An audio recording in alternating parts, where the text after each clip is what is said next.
You know what's crazy? I finally broke up with my boyfriend of 13 years. Yeah, 13. Practically my whole adult life. We started dating in 9th grade. He asked me out at winter formal, and by New Year's, we were a thing. We grew up together. College, first jobs, first house, all of it. Honestly, we both thought we'd be married by 2017. But every year it was the same excuse. We're still young, or the right moment hasn't come yet. By 25, I realized he only brought up marriage when he needed to calm me down. It was like a reset button. I'd be mad, and suddenly he'd ask about ring sizes. And stupid me, I kept believing him. So I gave him a deadline. If we're not engaged by your 27th birthday, I'm done. And I meant it. I moved out. Quietly. No big fight. 2 months later, guess who shows up at my door? The guy who never begged me to stay. He still had access to my location, apparently. Shows up, sits on my couch, opens this little box and goes, "I didn't realize how much marriage meant to you until I lost you." Not even on one knee. No plan. Just this weird, heavy silence between us. And I swear to you, that ring didn't feel romantic. It felt like a, "Here, are you happy now?" ring. Everyone online calls it a shut-up ring. And yeah, that's exactly what it was. He didn't want marriage. He wanted me quiet again.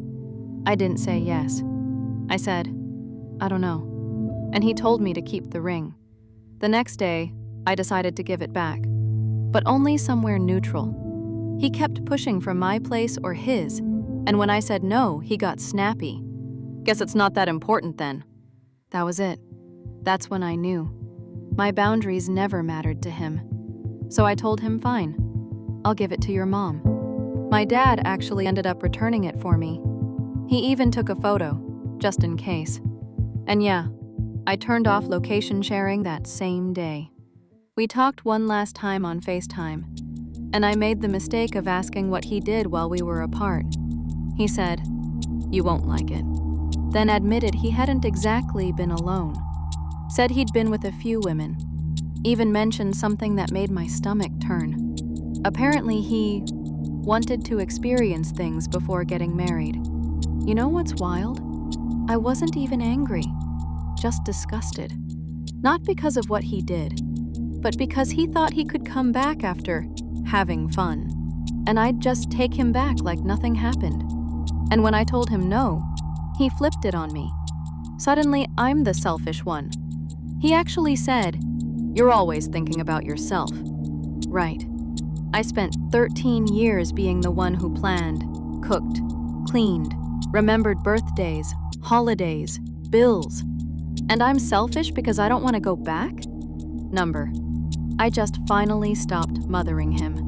That's when it hit me. He doesn't miss me.